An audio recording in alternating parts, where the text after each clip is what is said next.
الحمد لله رب العالمين، حمدا كثيرا طيبا مباركا فيه مباركا عليه كما يحب ربنا ويرضاه.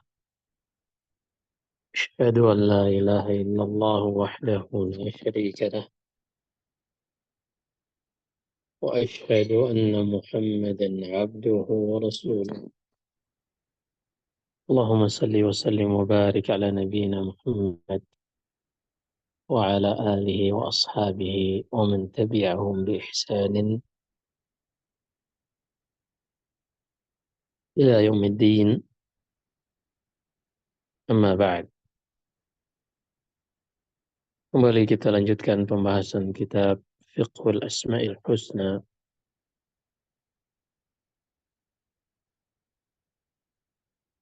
yang ditulis oleh Syekh Abdul Razzaq Al-Badr hafizahullah ta'ala, dan kita akan lanjutkan pada pembahasan bab kedua, keutamaan-keutamaan mempelajari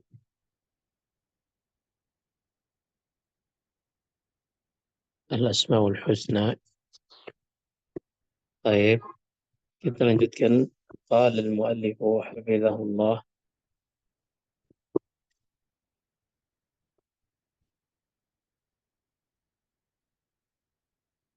Fadlul ilmi bi asma'illahi ta'ala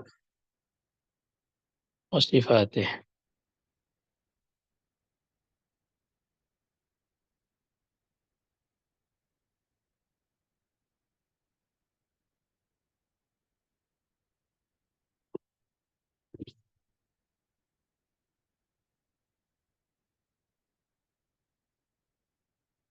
Nah,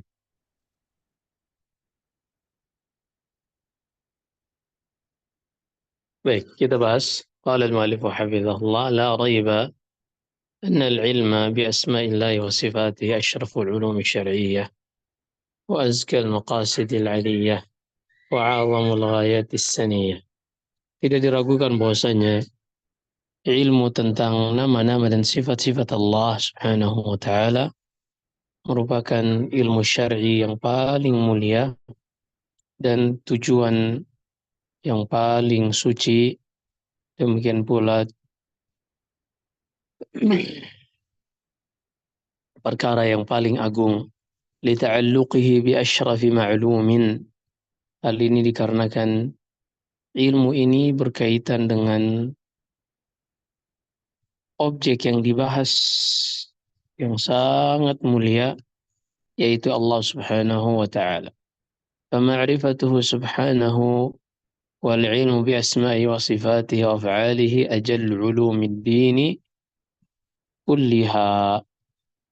Mengenal Allah dan mengetahui tentang nama-nama dan sifat-sifatnya serta perbuatan-perbuatannya merupakan ilmu agama yang paling agung. Wa iradatu wajhihi ajallul maqasid, dan mengharapkan wajah dan keridhaannya adalah tujuan yang paling mulia. Wa ibadatuhu asyraful a'mal, dan beribadah kepadanya adalah amalan yang paling mulia. Wassana'u alaihi bi asma'ihi wa sifatihi wa madhuhu wa tamjiduhu asyraful aqwal. Kemudian memuji nama-namanya, sifat-sifatnya, dan juga mengagungkannya merupakan ucapan yang paling mulia. Wadzalika asasul hanifiyati millatu Ibrahim alaihi salam. Karena itu merupakan awadzalika asasul hanifiyati millati Ibrahim alaihi salam. Hal ini dikarenakan semua yang kita sebutkan tadi merupakan landasan dan inti dari agama Hanifiyah, agama yang murni, yaitu agamanya Nabi Ibrahim alaihissalam. وهو الدين الذي اجتمع عليه جميع النبيين.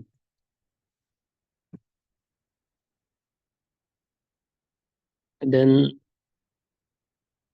semuanya itu adalah agama yang para nabi dahulu bersatu di atasnya, yaitu agama Islam. وعليه اتفقت كلمتهم وتواطأت مقالتهم وتوارد نصحهم وبيانهم. Dan berkaitan tentang mengenal Allah, nama-nama dan sifat-sifatnya, ini adalah kalimat yang sama dari para rasul, dakwah mereka kepada umat mereka, demikian pula nasihat-nasihat yang mereka sampaikan dan penjelasan, semua sama, itu berkaitan tentang mengenal Allah, nama-nama, sifat-sifat dan perbuatannya.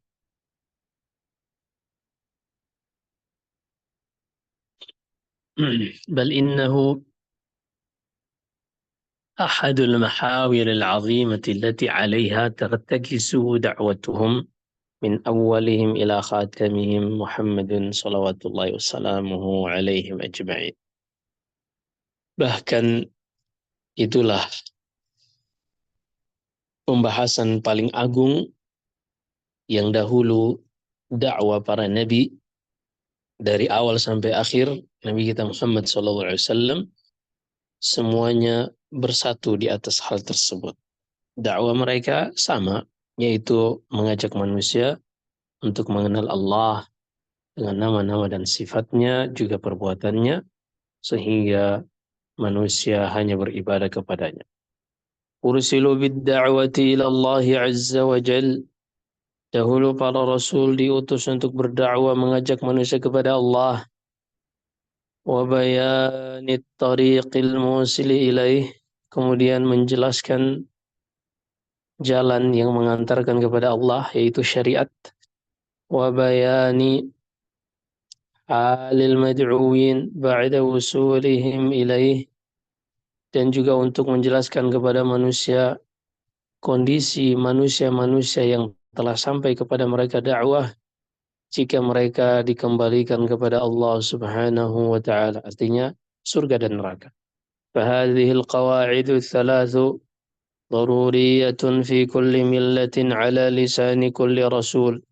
Tiga hal ini adalah perkara yang pokok, yang paling urgent dalam setiap penyampaian dan dakwah para rasul. Yaitu tiga. Pertama, penjelasan. Pertama, ad-da'watu ilallah azza wa jal. Mereka mengajak manusia kepada Allah. Kemudian yang kedua, wabayanit tariqil musil ilaih. Menjelaskan tentang syariat yang dengannya mereka beribadah kepada Allah.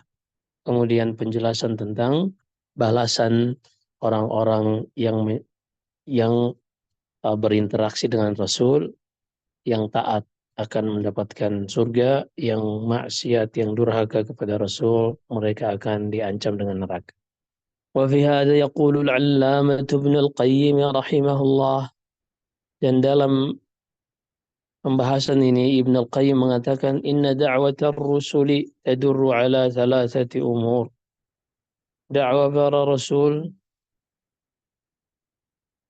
semuanya berkisar pada tiga hal. Ta'rifur rabbil mad'uwi ilaihi bi asma'i wa sifati wa af'alih.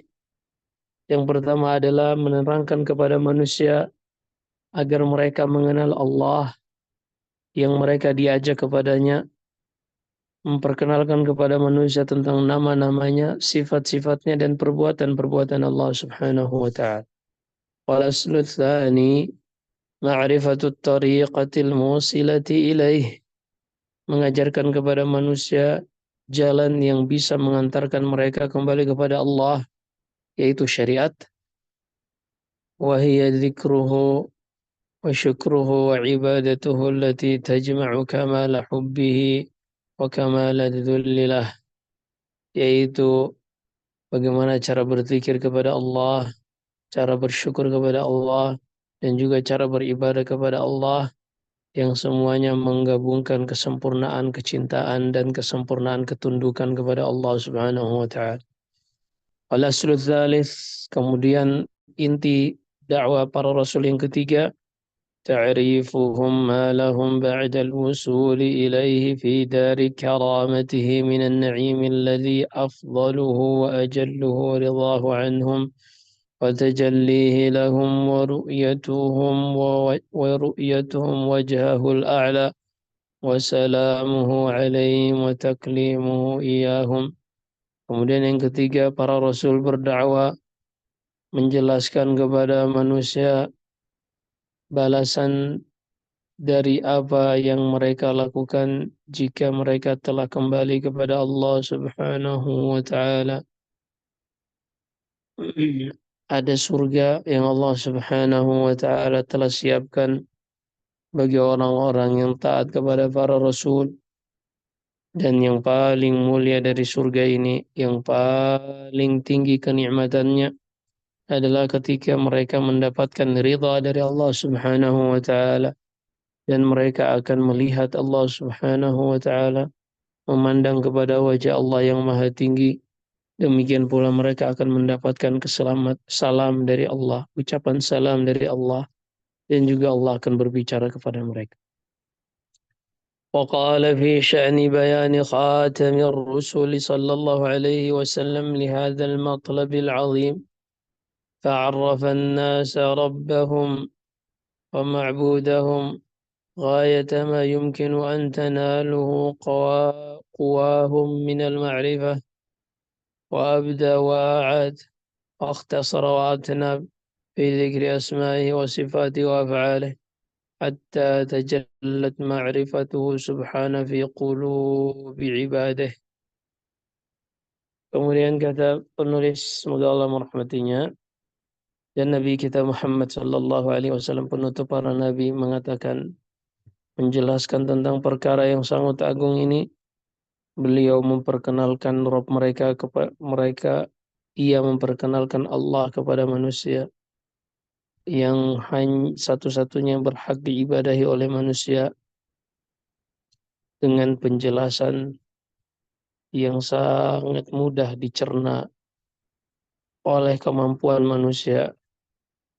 Beliau sallallahu alaihi wasallam menjelaskan secara gamblang, terkadang mengulangi sampai 3 kali. Di satu tempat terkadang beliau meringkas agar mudah dipahami. Di sisi lain terkadang beliau menjelaskan secara panjang lebar agar lebih dalam dipahami, berkaitan tentang nama-nama, sifat-sifat dan perbuatan Allah Subhanahu wa taala, hingga ma'rifatullah, mengenal Allah, benar-benar tertancap di dalam hati hamba-hamba Allah Subhanahu wa taala.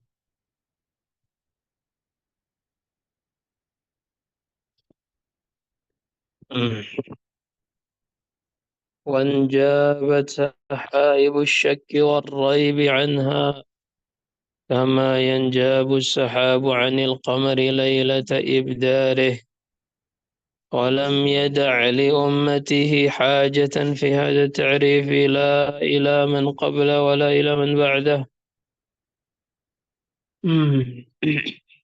Kemudian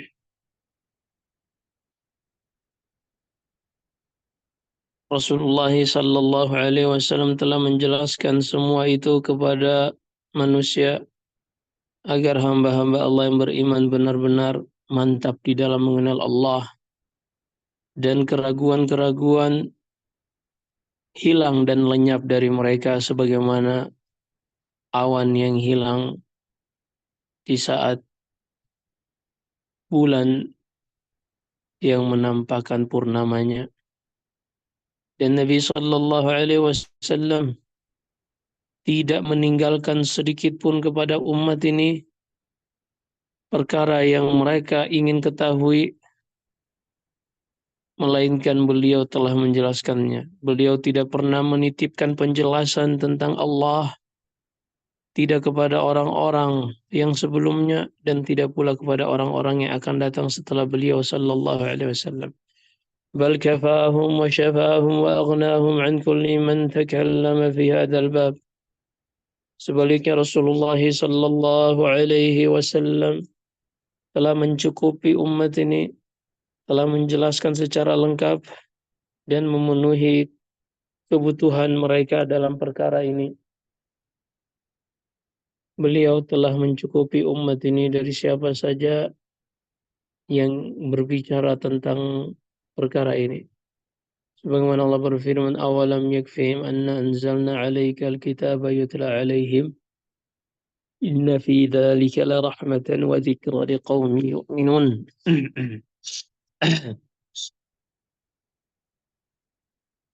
Tidakkah mereka perhatikan, bukankah telah cukup untuk mereka bahwasanya kami telah turunkan kitab kepada engkau yang dibacakan kepada mereka.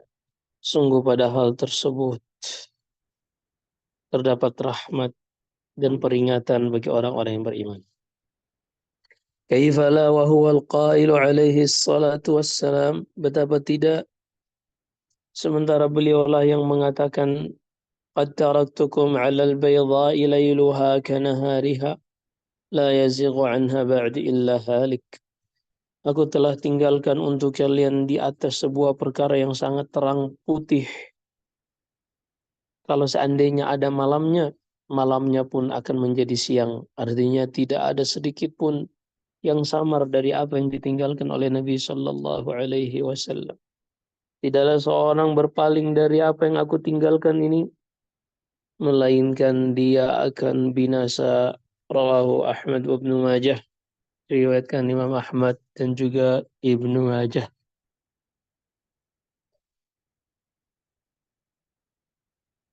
والقائل صلى الله عليه وسلم ما بعث الله من نبي إلا كان حقا عليه أن يدل أمته على خير ما يعلمه لهم وينهاهم عن شر ما يعلمه لهم. رواه Muslim.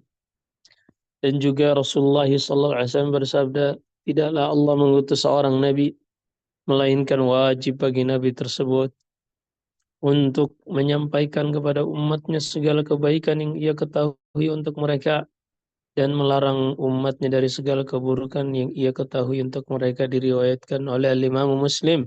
وقال أبو ذر رضي الله تعالى عنه تركنا رسول الله صلى الله عليه وسلم وما طائر يقلب جناحيه في الهواء إلا وهو يذكر منه علما. قال فقال النبي صلى الله عليه وسلم ما بقي شيء يقرب من الجنة ويباعد من النار إلا وقد بين لكم. رواه الطبراني في المعجم الكبير.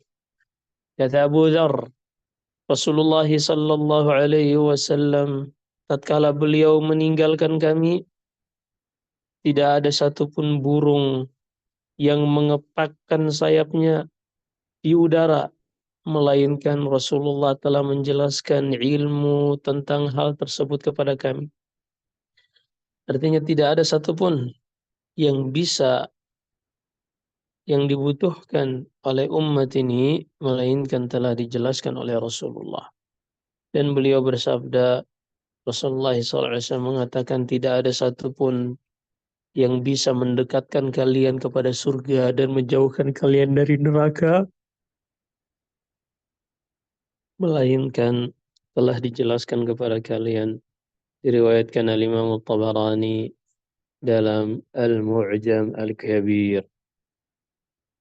فمن المحال أن يكون عليه الصلاة والسلام قد علم الأمة آداب قضاء الحاجة وآداب الطعام والشراب والدخول والخروج بتفصيل واف، وتركهم دون أن يعلمهم ما يقولونه بألسنتهم ويعتقدونه بقلوبهم في ربهم ومعبودهم الذي معرفته غاية المعارف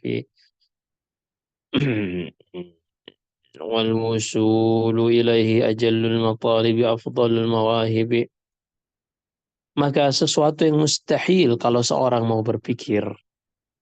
Ketika Nabi Shallallahu Alaihi Wasallam sudah mengajarkan kepada umat ini adab-adab cara buang hajat, adab-adab makan dan minum, juga masuk rumah keluar rumah dengan rincian yang sangat lengkap. Kemudian Rasulullah meninggalkan umat ini sehingga mereka tidak mengetahui apa yang seyogianya mereka ucapkan dengan lisan mereka dan mereka yakini dengan hati mereka berkaitan tentang Rob mereka dan juga yang mereka ibadahi, yang mana hal tersebut yaitu mengenal Rob dan yang diibadahi ini adalah ma'rifat, pengetahuan yang paling mulia, dan perjalanan kepadanya adalah ajallul matalib, adalah tujuan yang paling agung, wa afdalul mawahib, dan itu adalah nikmat yang terbesar yang ketika seorang mengenal Allah tidak ada nikmat yang bisa mengalahkan. Wa kaifa la yakunu bayyanahu wal hajatu ilaihi fawqa al hajati kulliha. Bagaimana mungkin Rasulullah tidak menjelaskan hal tersebut sementara hajat manusia untuk mengenal hal tersebut adalah hajat yang paling mulia dari semua hajat. فإنه لا سعادة للناس ولا فلاح ولا صلاح ولا نعيم ولا راحة إلا بأن يعرفوا ربهم ومعبودهم ويعبدوه ويكون هو وحده غاية مطلوبهم ونهاية مرادهم. Karena sesungguhnya tidak ada kebahagiaan yang bisa dirasakan oleh manusia, tidak ada kesuksesan dan kenikmatan, demikian pula ketenangan kecuali setelah mereka mengenal Allah, Rabb mereka, dan juga yang mereka ibadahi. Sehingga di dalam mereka beribadah kepadanya dengan pengenalan yang telah disebutkan tadi, menjadikan dialah Allah Subhanahu wa taala satu-satunya yang menjadi tujuan utama mereka dan akhir dari keinginan mereka, yaitu para manusia. وذكره والتقرب إليه قرة عيونهم وحياة قلوبهم. Mengingat Allah, berzikir kepadanya dan bertakarrub, mendekatkan diri kepadanya merupakan penyejuk mata mereka dan kehidupan bagi hati mereka. فمتى فقدوا ذلك كانوا أسوأ حالا من الأنعام بكثير. Sehingga ketika mereka kehilangan hal tersebut, yaitu mengenal Allah, beribadah kepada Allah, maka sungguh mereka telah kehilangan penenang hati mereka dan penyejuk mata mereka, sehingga kondisi manusia pada saat itu lebih buruk daripada hewan. Kama qala Allah Ta'ala innahum illa kal'an'ami bal hum adallu sabila. Sebagaimana Allah berfirman, mereka itu bagaikan binatang ternak, bahkan sebaliknya mereka itu lebih sesat dari binatang ternak. Bahkan mereka lebih sesat dari hewan ternak.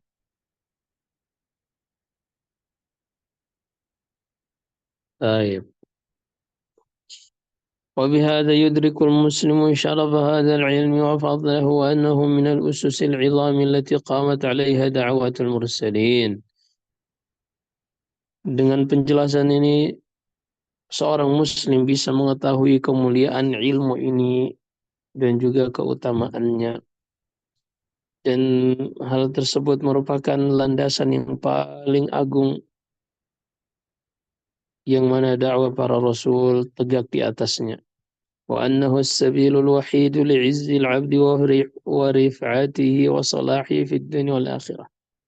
Dan itulah jalan satu-satunya agar seorang hamba mendapatkan kemuliaan, ketinggian, dan kebaikan untuk kehidupan dunia dan akhirat. وعليه فإن من في قلبه أدنى حياة أو محبة لربه وإرادة لوجهه وشوق إلى لقائه وطلبه لهذا الباب وحرصه على معرفته وازدياده من التبصر فيه سؤالي واستكشافي عنه هو أكبر مقاصدي وعظم مطالبي وأجل غاياته. Sehingga siapa saja yang di dalam hatinya terdapat sedikit kehidupan dan kecintaan kepada Allah dan mengharapkan wajahnya, rindu akan perjumpaan dengannya, maka mempelajari bab ini yaitu tentang nama-nama dan sifat Allah dan semangat di dalam mempelajarinya dan berusaha untuk terus menambah untuk memiliki ilmu pengetahuan tentangnya, bertanya tentang hal tersebut dan meminta penjelasan terhadap hal-hal yang mungkin kurang jelas. Ketahuilah semua itu merupakan tujuan yang paling besar dan cita-cita yang paling tinggi, demikian pula tujuan yang paling agung. وليست القلوب الصحيحة والنفوس المطمئنة إلى شيء من الأشياء أشوق منها إلى معرفة هذا الأمر. Tidak, dan tidaklah hati yang bersih, hati yang benar, dan juga jiwa yang tenang memiliki kerinduan, mengalahkan kerinduannya, semangatnya di dalam mempelajari dan mengetahui bab ini. ولا فرحها بشيء أعظم من فرحها بالظفر بمعرفة الحق فيه. Dan tidak ada kebahagiaan baginya yang lebih besar dari kebahagiaannya ketika dia bisa mempelajari dan mengetahui tentang kebenaran dalam perkara ini. وهذه المعرفة هي التي عليها مدار السعادة وبلوغ الكمال والترقي في درج الرفعة ونيل نعيم الدنيا والآخرة والظفر بأجل المطالب وأنجح الرغائب وأشرف المواهب. Dan ma'rifat, perkara tentang hal ini, mempelajari hal ini, inilah yang akan menjadi kebahagiaan seorang hamba, demikian pula pencapaian terhadap kesempurnaan dan untuk terus menaiki tangga-tangga kemuliaan dan mendapatkan kenikmatan dunia dan akhirat serta berhasil mencapai tujuan yang paling mulia dan sukses karena mendapatkan segala cita-citanya dan juga pemberian dan karunia dari Allah yang paling mulia. وَالنَّاسُ فِي هَذَا بَيْنَ مُسْتَكْثِرٍ وَمُقِلٍّ وَمَحْرُومٍ. Dan manusia berkaitan tentang bab ini, nama-nama dan sifat Allah. Ada manusia yang Allah beri taufik sehingga mereka bisa mempelajari banyak hal. Ada yang sangat sedikit mempelajarinya. Dan ada yang terhalangi dari kebaikan untuk mempelajari hal ini.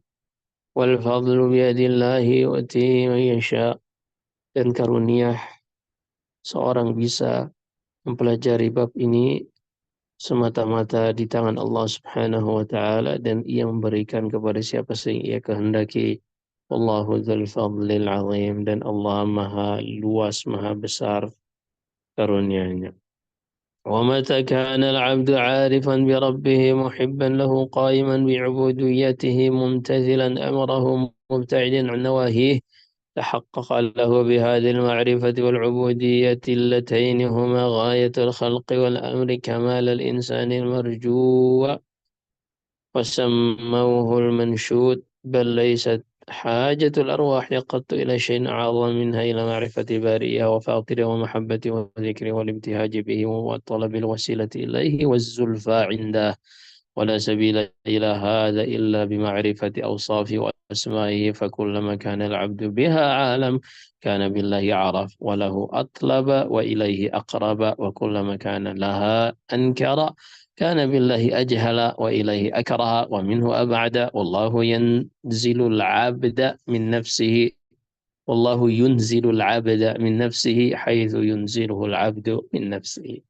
Baik, tatkala seorang hamba mengenal Allah, mencintai Allah, ia istiqamah di dalam beribadah kepadanya, melaksanakan perintahnya, menjauhi segala larangannya, maka dengan ma'rifah dan ubudiyah, dengan pengenalan dan ibadahnya kepada Allah, yang keduanya merupakan tujuan tujuan diciptakannya manusia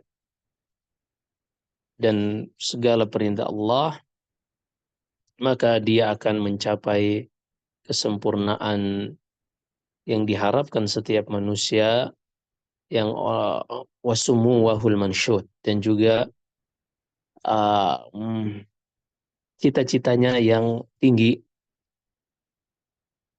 Bahkan tidak ada hajat kebutuhan bagi ruh manusia yang lebih besar dibanding kebutuhan ruh tersebut di dalam mengenal penciptanya, di dalam mencintai dan berzikir serta merasakan kelapangan dada dengan mengenal Allah Subhanahu wa taala. Demikian pula mencari wasilah yang bisa mengantarkan kepada Allah dan agar lebih dekat di sisinya. Tidak, namun ketahuilah tidak ada jalan yang bisa mengantarkan kepada hal tersebut kecuali dengan mengenal sifat-sifat Allah dan nama-namanya. Sehingga setiap kali seorang hamba lebih mengenal Allah Subhanahu wa taala, lebih banyak mempelajari tentang Allah, maka dia akan lebih semangat di dalam mencari cara untuk lebih dekat kepada Allah.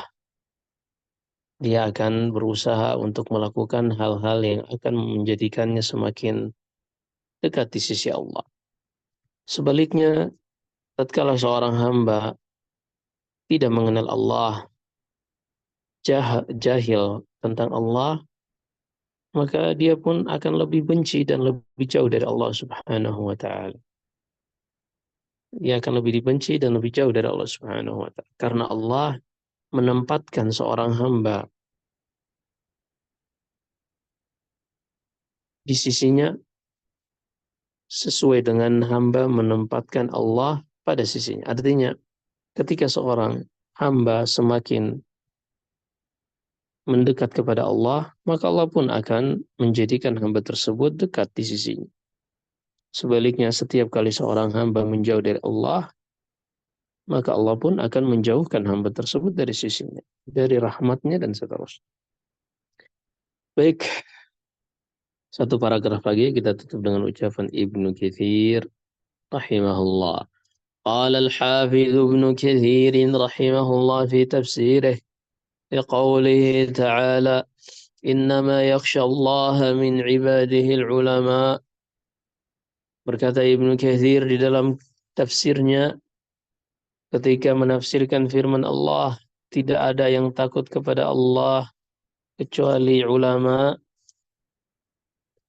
Ay innama yakhshahu haqqa khasyatihi al-ulama'ul 'arifuna bih. Kata Ibnu Katsir, tidak ada seorang pun yang takut dengan sebenar-benarnya rasa takut kepada Allah kecuali ulama yang mengenal Allah Subhanahu wa taala. لأنه كلما كانت المعرفة للعظيم العليم الموصوف بصفات الكمال المنعوت بالأسماء الحسنى كلما كانت المعرفة به أتم والعلم به أكمل كانت الخشية له أعظم وأكثر. Kata beliau Ibnu Katsir, karena setiap kali pengenalan seorang hamba terhadap Allah yang Maha Agung, Maha berilmu, yang memiliki sifat-sifat kesempurnaan dan juga kemuliaan dengan nama-namanya yang Maha Indah, setiap kali pengenalan seorang hamba kepada Allah mencapai derajat yang sempurna, maka rasa takutnya kepada Allah pun semakin sempurna dan semakin tinggi. Nah, فمعرفة الله تقوي جانب الخوف والمراقبة. Maka mengenal Allah akan menguatkan rasa takut kepada Allah dari seorang hamba dan juga akan membuat seorang hamba terus merasa diawasi oleh Allah Subhanahu wa taala. Wa tu'allimur raja fil qalb, dan akan semakin menguatkan harapan kepada Allah di dalam hati seorang hamba. Wa tazidu fi imanil abd, dan akan menaikkan tingkatan keimanan seorang hamba. Wa tuthmiru anwa'al ibadati, dan juga akan melahirkan berbagai macam ibadah yang mudah dilakukan oleh hamba ini. Wa biha yakunu sayrul qalbi ila rabbih wa sa'yuhu fi naili ridhah asra'a min sayrir riyahi fi mahabbiha. Sehingga dengan mengenal Allah ini, perjalanan hati seorang hamba kepada Allah di dalam mencapai ridhanya akan lebih cepat dibanding perjalanan angin yang bertiup. La yaltafitu yaminan wala shimalan, karena dia tidak akan melirik kepada kanan dan kiri, ia hanya fokus untuk mendapatkan ridha Allah. Wa taufiqu biyadillah wala hawla wala quwwata illa billah, dan hidayah serta taufik itu hanyalah di tangan Allah, dan tidak ada kekuatan, daya dan upaya kecuali dari Allah Subhanahu wa taala. Baik, demikian insyaallah pada pertemuan berikutnya kita akan lanjutkan poin ketiga tentang keutamaan ilmu, mempelajari nama-nama dan sifat-sifat Allah Subhanahu wa taala. Wallahu a'lam. Ya, baik, jazakumullah khair Ustadz untuk penjelasannya. Alhamdulillah, semoga kita diberikan kefahaman dan semoga apa yang kita pelajari ini semakin tumbuh rasa cinta kita kepada Allah semakin besar. Amin. Amin. Untuk teman-teman dipersilakan jika ingin bertanya bisa bertanya kepada Ustadz secara langsung ataupun juga bisa ditulis di kolom chat. Ustadz, mungkin mengawali pertanyaan saya izin bertanya Ustadz tentang ya tentang tadi disebutkan bahwa mengenal Allah itu akan membuat seorang hamba merasakan kebahagiaan yang tertinggi untuk seorang hamba. Mohon dijelaskan Ustadz, padahal maksudnya gini, ketika kita mengenal Allah, kita tahu bahwa Allah itu siksaannya sangat pedih, kemudian tentu di situ ada khauf dan roja, jadi ada rasa takut dan ada rasa harap gitu Ustadz. Jadi ketika misalnya seperti saya contohnya, jadi itu rasa takut saya itu lebih besar daripada rasa harap saya gitu Ustadz. Jadi mohon dijelaskan bagaimana saya merasakan lebih mengenal Allah itu lebih akan merupakan puncak kebahagiaan tertinggi. Sedangkan di sisi lain rasa takut saya itu lebih besar daripada rasa harap gitu Ustadz. Jazakumullah khair. Nah, disebutkan oleh Imam Ahmad rahimahullah, al-khawf wal-raja'u lil-mu'min kajanahaini lit-tayr.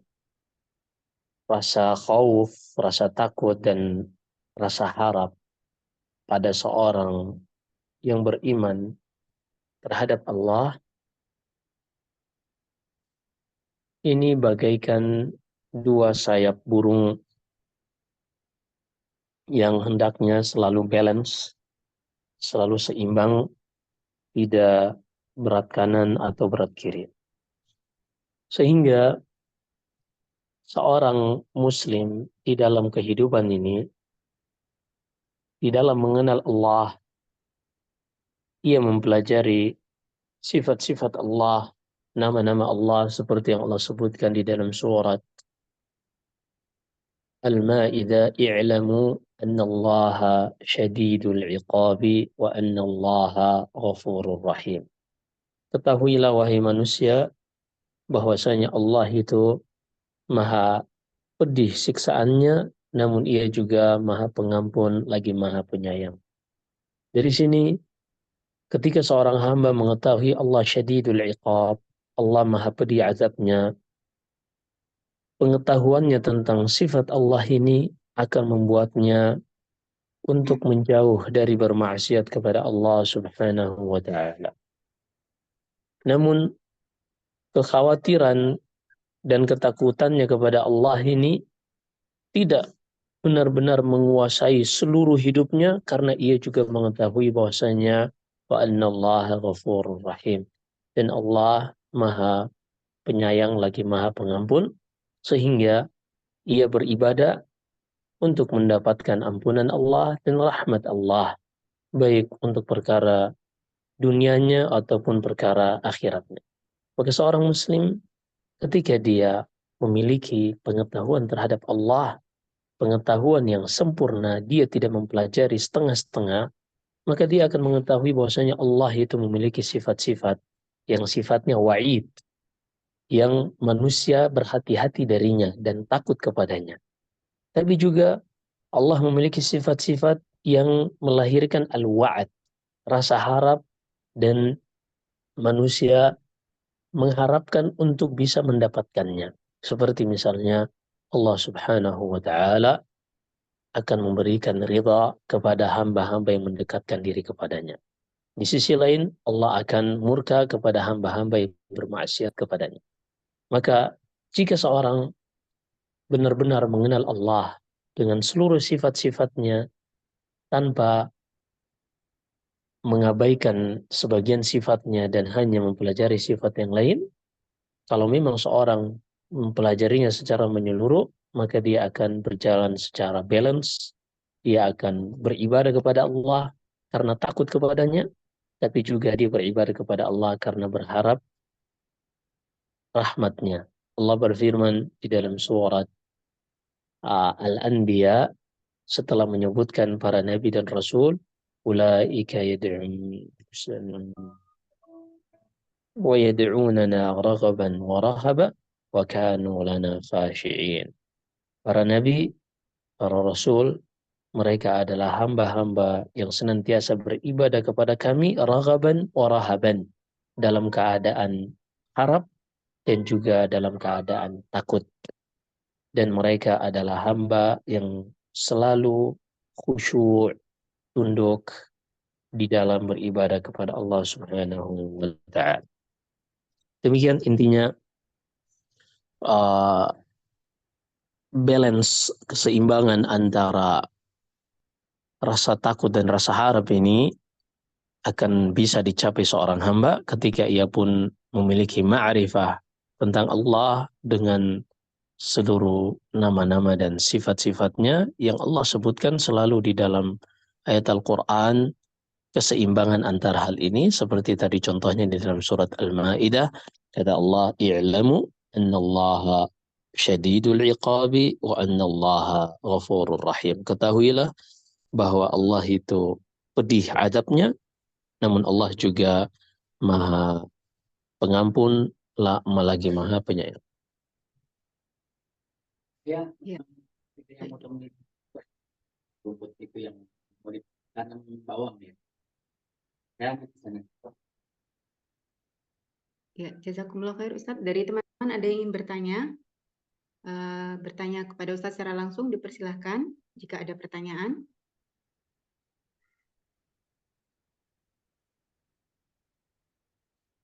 Baik, pertanyaan selanjutnya Ustadz. Bismillah. Assalamualaikum warahmatullahi wabarakatuh. Ustadz, izin bertanya dan mohon nasihatnya.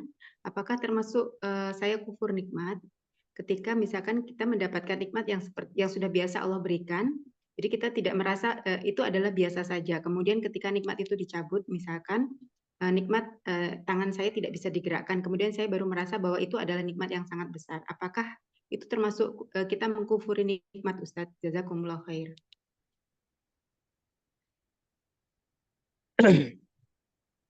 Sebutkan Ibn Al-Qayyim rahimahullah di dalam kitabnya Al-Wabil As-Sayyib dan selainnya, bahwasanya seorang itu jika ia ingin bersyukur atas nikmat Allah, ia harus memenuhi 3 hal. Yang pertama, bersyukur dengan hatinya, dengan meyakini bahwasanya segala nikmat datangnya dari Allah. Allah berfirman di dalam surat An-Nahl, "Wa ma bikum min ni'matin famin Allah." Tidak ada satupun nikmat yang ada pada kalian melainkan datangnya dari Allah.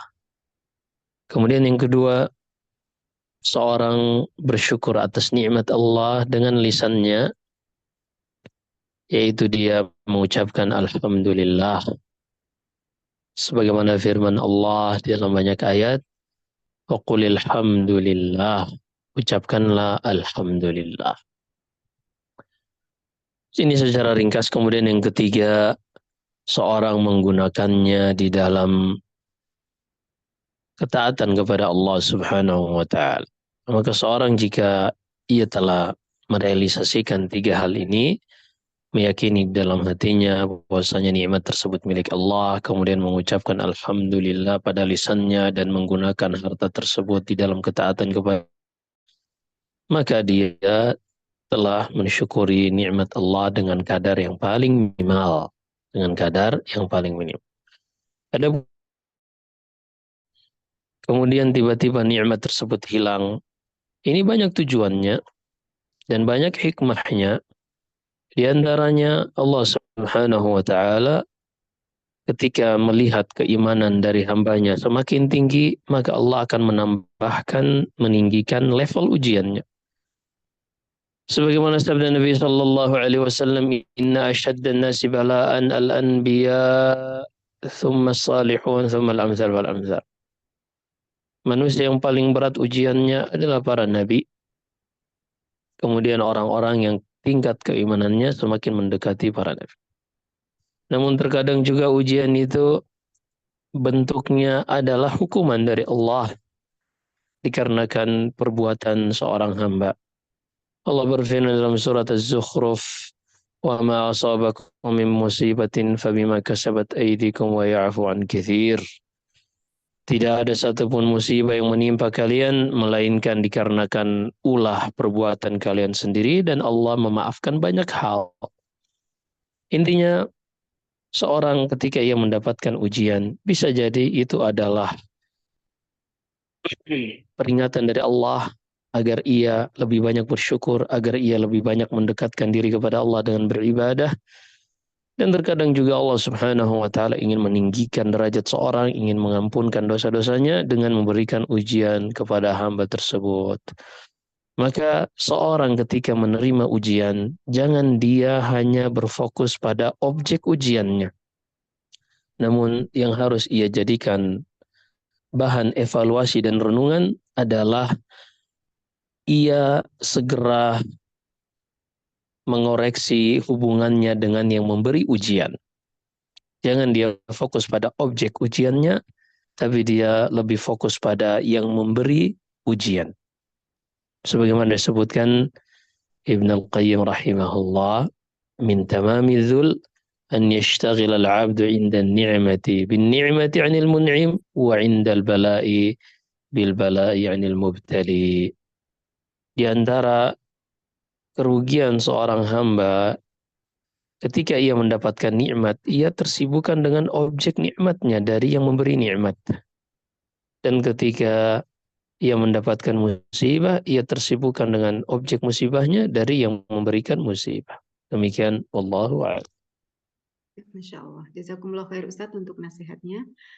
Pertanyaan selanjutnya, Assalamualaikum Ustadz. Yang dimaksud ulama itu adakah orang yang belajar agama atau tolabul ilmi, atau kita ini yang sedang lagi belajar mengenal Allah dan sifat-sifatnya? Hasil dari belajar ini akan menumbuhkan rasa takut kepada Allah. Naam, innama yakhshallaha min ibadihi al-ulama. Kata al-ulama ay al-arif billah. Seorang yang mengenal Allah.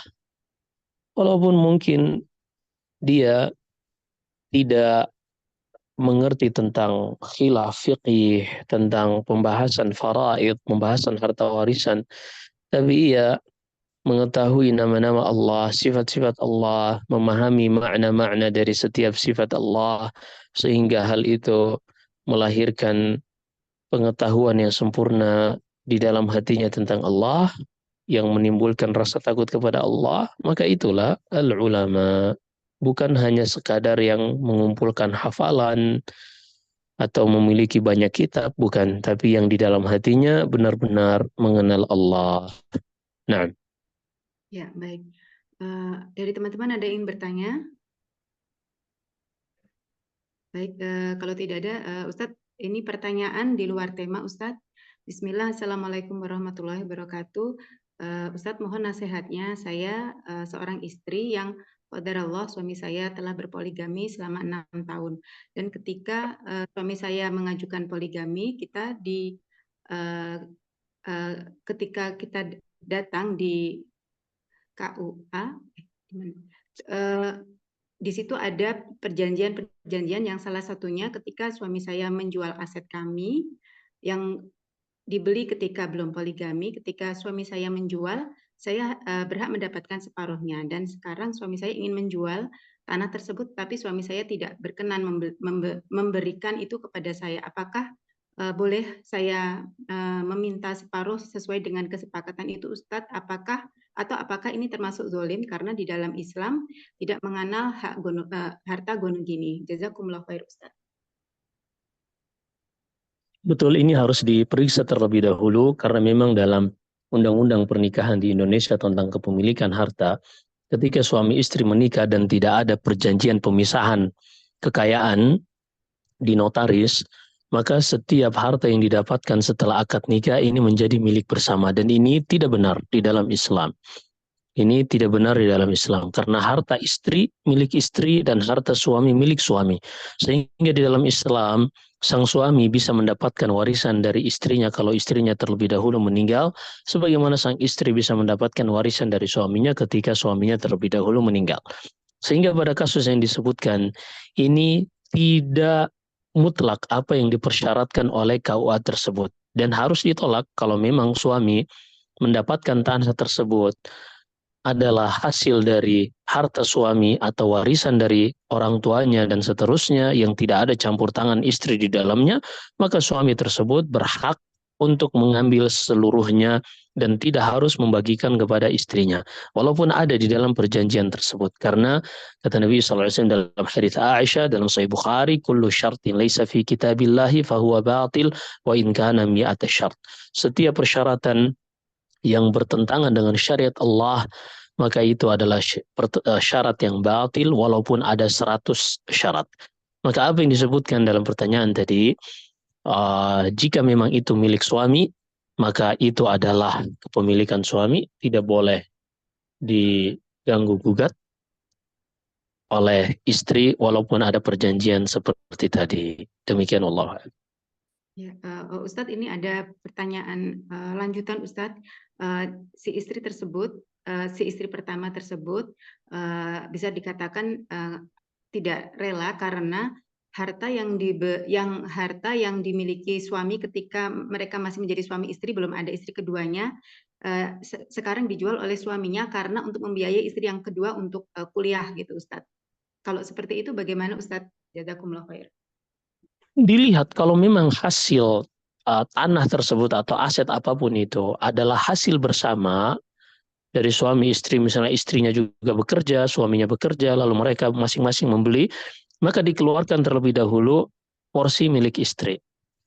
Tapi kalau seandainya itu didapatkan oleh suami karena suami yang bekerja, istri cuma di rumah, atau mungkin istri punya kegiatan yang lain yang bisa menguntungkan, dagang atau yang semisalnya, tapi memang tidak ada campur tangan istri di dalam pembelian aset tersebut, maka istri tidak berhak mendapatkan apapun walaupun suami ini menggunakan hasil penjualan asetnya tadi untuk membiayai istri keduanya, atau dia mau menikah lagi atau apapun itu. Nggak ada. Di dalam Islam suami milik suami, harta istri milik istri. Di dalam hadis Hindu bintu Utbah, istri Abu Sufyan, di dalam Sahih Bukhari, Hind mengatakan, ya Rasulullah, inna Abu Sufyan rajulun syahih la yu'tini wabni ma yakfina. Wahai Rasulullah, Abu Sufyan itu suami yang sangat pelit. Ia tidak memberikan kepadaku duit yang cukup untuk nafkah sehari-hari antara aku dan anakku. Apakah boleh aku mengambil dari hartanya tanpa seizinnya? Kata Rasulullah, khudhi min malihi ma yakfiki wabnaki. Ambil dari hartanya sesuai kadar yang cukup untuk nafkahmu dan anakmu. Maka dari sini, harta suami yang bisa menjadi milik istri hanyalah nafkah saja. Dan itulah yang diwajibkan. Allah berfirman,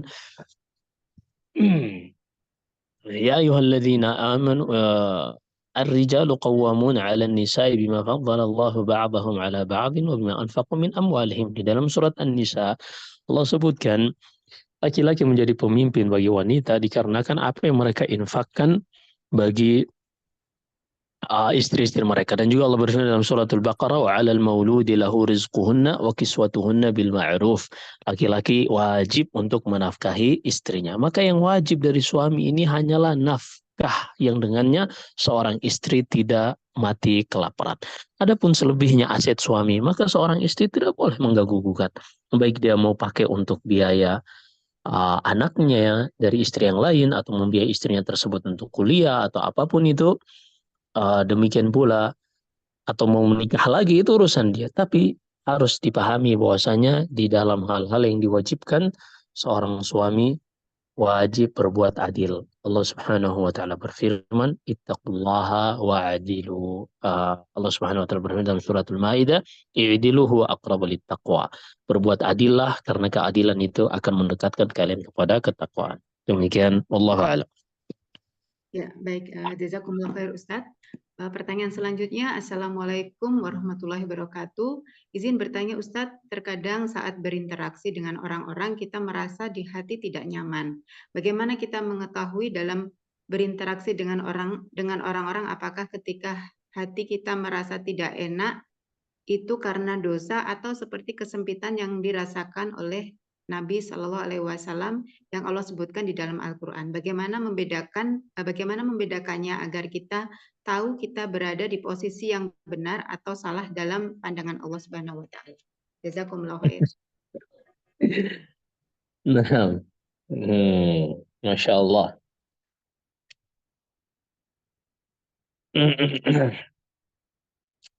Um, uh, Bagaimana kita mengetahui dalam berinteraksi dengan orang-orang apakah ketika hati kita merasa tidak enak? Wallahu alam, apa maksudnya? Hanya saja memang ada sebagian tipikal orang yang orang lain tuh nggak nyaman dengan dia. Di dalam Sahih Bukhari dari hadis Aisyah, suatu saat Nabi Shallallahu Alaihi Wasallam sedang berada di kamar Aisyah, ada seorang yang mengetuk pintu, lalu kata Rasulullah, "Bi'sa akhul ashirah." Ini yang datang ini orang yang sangat buruk. Ketika Rasulullah keluar menemui orang tersebut, beliau menyambutnya dengan hangat. Seakan-akan Rasulullah tidak pernah mengucapkan ucapannya tadi kepada Aisyah. Setelah orang tersebut pergi, Aisyah bertanya, "Ya Rasulullah, kok beda tadi antara engkau mengatakan kepadaku orang ini yang akhlaknya buruk, tapi ketika engkau berbicara dengannya sangat menyambut dan hangat, wahai Rasulullah."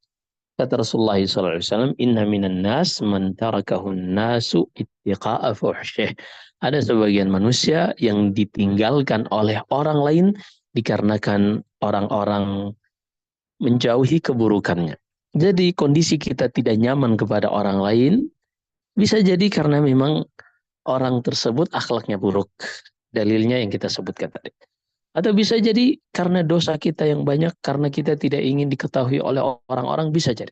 Intinya antara objek dan subjek, objek itu orang yang sedang kita ajak interaksi, atau subjeknya kita yang mengajak interaksi, bisa saja ketidaknyamanan ini muncul dari objeknya atau dari subjeknya. Demikian, wallahu a'lam. Baik, jazakumullah khair Ustadz. Dari teman-teman ada yang ingin bertanya? Dipersilahkan. Jika ada pertanyaan mungkin satu lagi.